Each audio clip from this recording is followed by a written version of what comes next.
नमस्कार दोस्तों, आज हम यूपीएससी 2014 का इन्वायरमेंट और इकोलॉजी का प्रश्न करेंगे, क्योंकि इससे पहले हम लोगों ने 2013 का कंप्लीट कर लिया है। तो चलिए आज का पहला प्रश्न देखते हैं।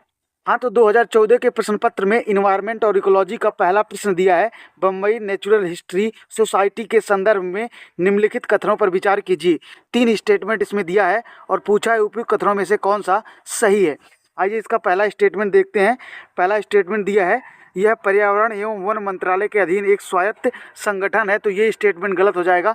क्यों गलत हो जाएगा? क्योंकि भारत का पर्यावरण संरक्षण तथा जैव विविधता संरक्षण में कार्यरत सबसे बड़ा गैर सरकारी संगठन है। यह एक स्वतंत्र संगठन है, न कि पर्यावरण एवं वन मंत्रालय द्वारा गठित किया गया है। ठीक है, तो ये स्टेटमेंट हम लोगों का गलत हो जाएगा। अब एक जहाँ जहाँ है हम उसको डिलीट कर देंगे, तो हमारे पास 2 ऑप्शन बचेंगे।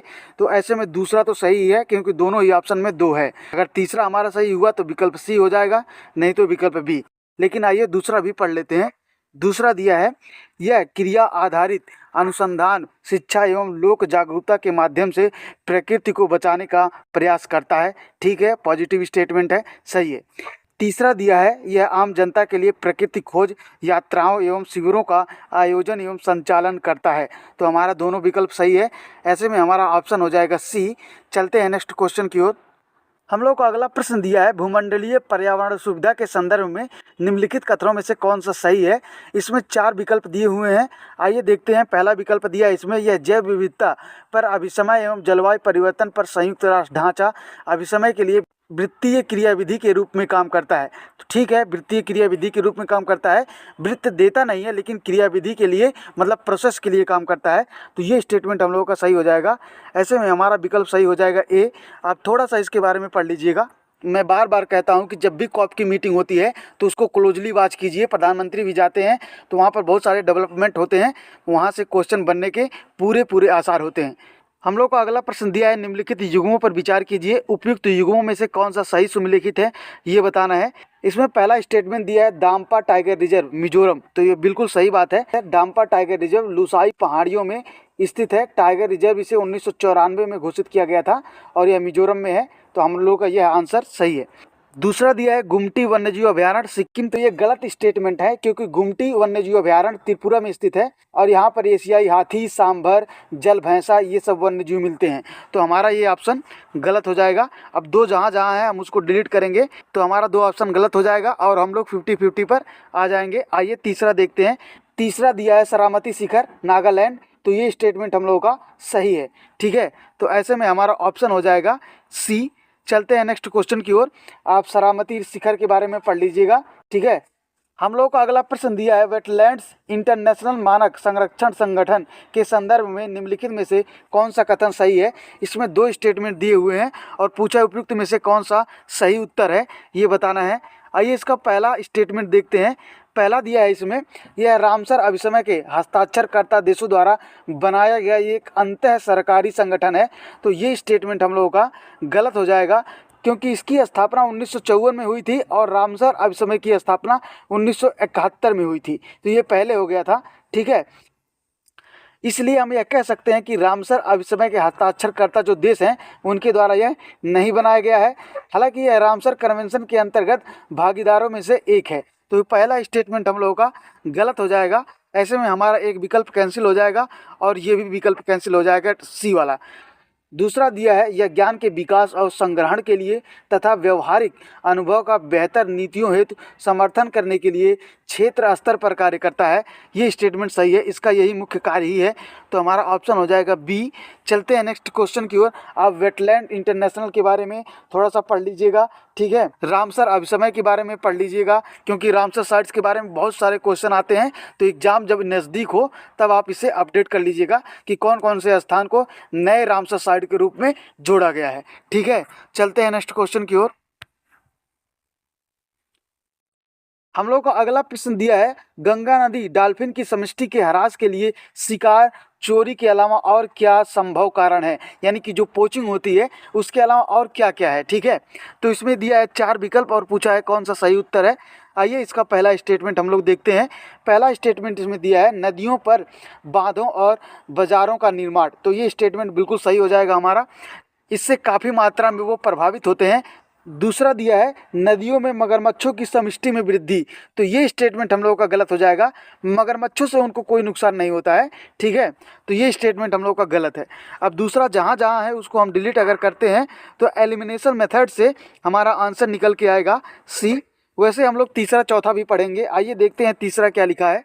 तीसरा लिखा है संयोग से मछली पकड़ने के जालों में फंस जाना।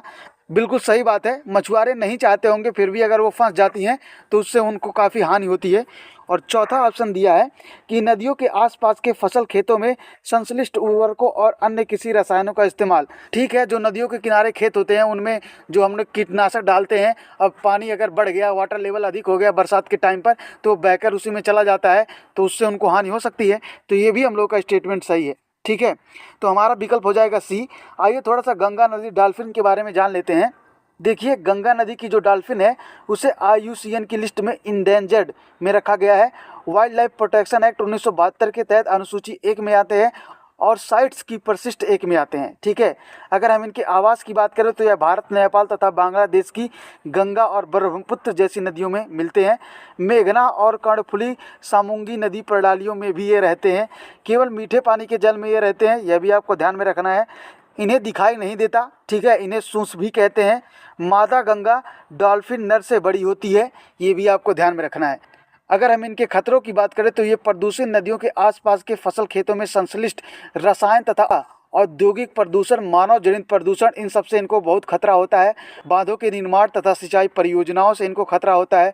बाय कैच, गलती से मछली पकड़ने के जाल में फंस जाते हैं, ठीक है। आवास का कम होना, इनका आवास भी काफ़ी कम है। और शिकार यानी कि पोचिंग कर लेते हैं कुछ लोग, ठीक है। गंगा नदी डॉल्फिन 2009 में राष्ट्रीय जल पशु के रूप में मान्यता प्राप्त है। यह नदी पारिस्थितिकी तंत्र के स्वस्थ होने का एक संकेत भी है। डॉल्फिन अभयारण्य बिहार प्रोजेक्ट डॉल्फिन 2020 स्टार्ट किया गया था। और बात करें मगरमच्छों की तो इनको मगरमच्छ से कोई भी नुकसान नहीं होता है। तो हमारा ऑप्शन हो जाएगा सी। चलते हैं नेक्स्ट क्वेश्चन की ओर। हम लोगों को अगला प्रश्न दिया है, निम्नलिखित कथनों पर विचार कीजिए। 3 स्टेटमेंट इसमें दिया है और पूछा है उपयुक्त में से किस प्रकार के जंतु शीत क्रियाशीलता की परिघटना का प्रक्षेपण किया जा सकता है, ठीक है। इसमें दिया है पहला चमगादड़, दूसरा दिया है भालू और तीसरा दिया है कृंतक, ठीक है। तो हमारा ये तीनों ही विकल्प सही है। हमारा विकल्प हो जाएगा सी। देखिए, शीत निष्क्रियता का क्या मतलब होता है।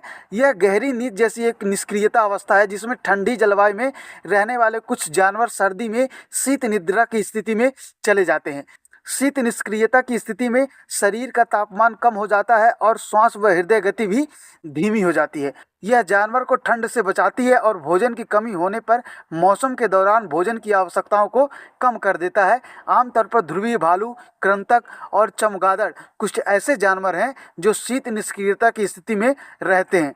इसके अलावा अगर हम ग्रीष्म निष्क्रियता की बात करें तो आप लोग देखते होंगे घोंघा, मेढक, केंचुआ, ये सब जो हैं ये ग्रीष्म काल में आपको दिखाई नहीं देंगे। ये ग्रीष्म काल में निष्क्रियता के उस पर चले जाते हैं, ठीक है। तो हमारा ऑप्शन सही हो जाएगा सी। चलते हैं नेक्स्ट क्वेश्चन की ओर।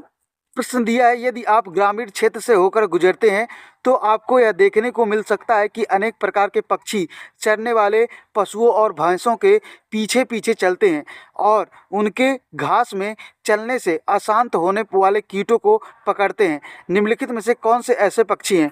तो ये मैना की बात कर रहा है। आप लोग देखते होंगे गांव में इस तरह बहुत दिखता था पहले, अब तो वहाँ पर भी इन्वायरमेंट इतना गंदा हो चुका है कि मैना, तोता, क्रो ये सब कुछ दिखाई नहीं देते हैं वहाँ पर भी। तो हमारा ऑप्शन हो जाएगा बी, ठीक है। इसीलिए कहते हैं कि यूपीएससी ऐसा है कि उसको अपने नेचर में, अपने इर्द गिर्द देखो, तब समझ में आएगा उसका प्रश्न किस तरह से है। अब ये काफ़ी सिंपल क्वेश्चन था, इसे यूपीएससी ने पूछ लिया। चलते हैं नेक्स्ट क्वेश्चन की ओर। हम लोगों को अगला प्रश्न दिया है, लाइकेन जो एक नग्न चट्टान पर भी पारिस्थितिक अनुक्रम को प्रारंभ करने में सक्षम है, वास्तव में किनके सहजीवी सहचर्य हैं। तो ये शैवाल और कवक के हैं। इस तरह के प्रश्न हम लोग कर चुके हैं और आपको पता है कि लाइकेन जो है ये स्वच्छता को दर्शाता है। यह जहाँ होता है वहाँ का इन्वायरमेंट मान लीजिए कि काफ़ी स्वच्छ होता है, ठीक है। तो हमारा ऑप्शन हो जाएगा बी। और आपको यह भी पता होगा कि पृथ्वी का जो 6 से 8% एरिया है वह पूरी तरह से लाइकेन से ढका हुआ है। इसके बारे में हम लोग पढ़ चुके हैं, एक बार आप फिर से पढ़ लीजिएगा। चलते हैं नेक्स्ट क्वेश्चन की ओर। हाँ, तो हम लोग को अगला प्रश्न दिया है, यदि आप हिमालय से होकर यात्रा करते हैं तो आपको वहाँ निम्नलिखित में से किस पादप या किन पादपों को प्राकृतिक रूप से उगते हुए देखने की संभावना है। और दिया है नीचे दिए गए कूटों का प्रयोग करके सही उत्तर बताइए, ठीक है। तो देखिए इसमें तो एक ऑप्शन तो आप लोग तुरंत गलत कर सकते हैं, वो है चंदन, क्योंकि आप सभी को पता है कि चंदन आंध्र प्रदेश में पाया जाता है और रेड सैंडल्स भी इसे कहते हैं। आपने पुष्पा मूवी देखी होगी। तो जहाँ जहाँ 3 है वहाँ वहाँ हम अगर डिलीट करेंगे तो हमारा ऑप्शन निकल कर आएगा ए। ठीक है, तो इस तरह से हम एलिमिनेशन मेथड यूज करके इसको निकाल सकते हैं। ठीक है, चलते हैं नेक्स्ट क्वेश्चन की ओर। हम लोग का अगला प्रश्न दिया है, निम्नलिखित में से कौन से कुछ महत्वपूर्ण प्रदूषक हैं जो भारत में इस्पात उद्योग द्वारा मुक्त किए जाते हैं। तो सल्फर के ऑक्साइड, नाइट्रोजन के oxide, carbon monoxide, carbon dioxide, ये चारों जो प्रदूषक दिए हुए हैं ये सब इस्पात उद्योग में मुक्त होते हैं। तो हमारा ऑप्शन हो जाएगा डी। 2022 में फिर से ऐसा ही प्रश्न पूछा था, हम लोगों ने वहाँ पर किया था, तो आप जाकर उसको भी देख सकते हैं। चलते हैं नेक्स्ट क्वेश्चन की ओर।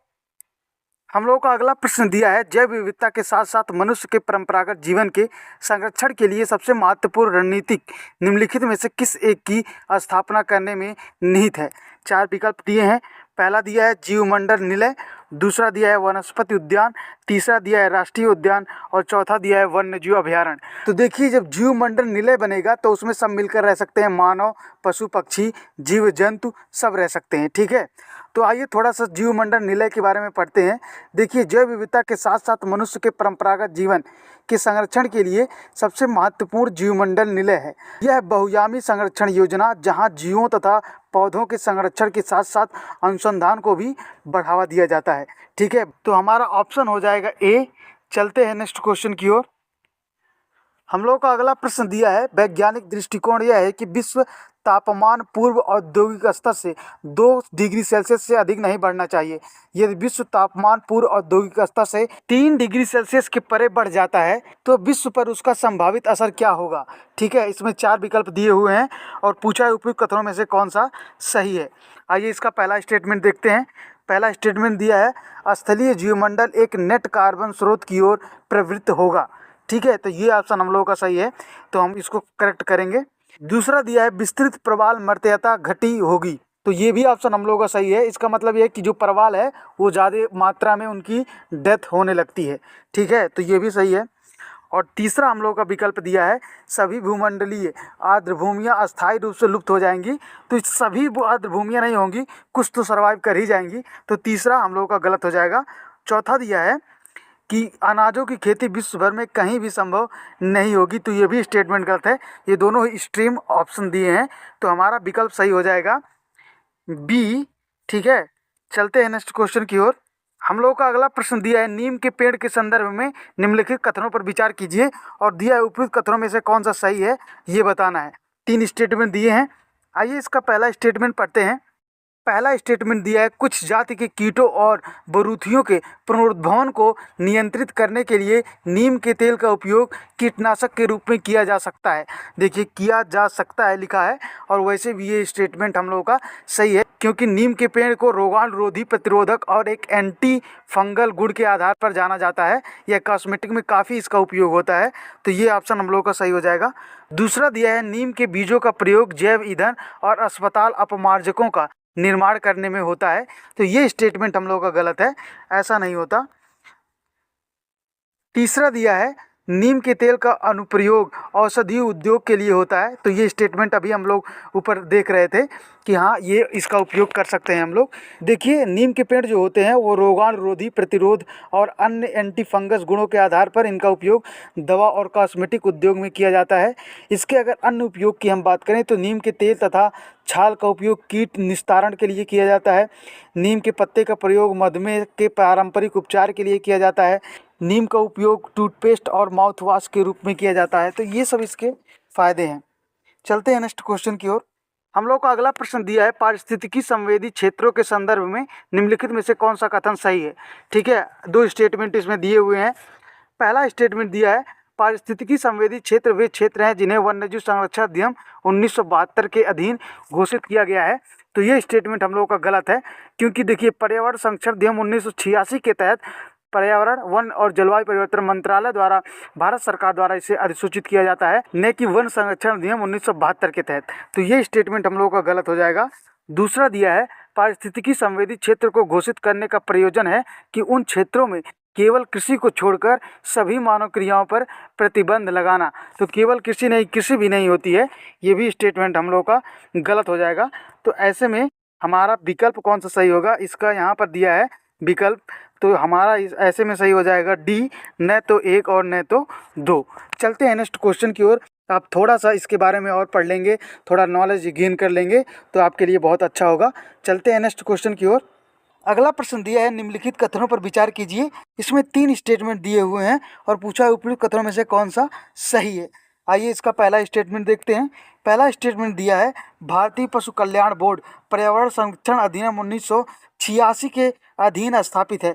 तो ये स्टेटमेंट हम लोगों का गलत हो जाएगा, क्योंकि देखिए भारतीय पशु कल्याण बोर्ड की स्थापना 1962 में पशु क्रूरता निवारण अधिनियम 1960 के खंड 4 के तहत की गई थी, जो एक वैधानिक निकाय है। तो पहला हम लोगों का जो विकल्प दिया है ये गलत हो जाएगा। दूसरा दिया है हम लोगों का स्टेटमेंट, राष्ट्रीय बाघ संरक्षण प्राधिकरण एक सांविधिक निकाय है। तो बिल्कुल सही बात है, इसके लिए पूरी तरह से संसद में अधिनियम पारित किया गया था, तब इसे बनाया गया था। तो ये हमारा दूसरा वाला स्टेटमेंट सही हो जाएगा। तीसरा स्टेटमेंट दिया है, राष्ट्रीय गंगा नदी द्रोणी प्राधिकरण की अध्यक्षता प्रधानमंत्री करते हैं। इस तरह का स्टेटमेंट हम लोग ने पहले भी देखा है, तो बिल्कुल सही बात है, इसकी अध्यक्षता प्रधानमंत्री करते हैं और यह जल शक्ति मंत्रालय के अंतर्गत आता है। तो हमारा ऑप्शन सही हो जाएगा बी। तो दोस्तों आज हम लोगों ने यूपीएससी 2014 का इन्वायरमेंट और इकोलॉजी का प्रश्न खत्म कर लिया। अब जैसे हम पहले सीक्वेंस से चल रहे थे उसी तरह से हम लोग आगे बढ़ेंगे। Thank you so much for watching this lecture.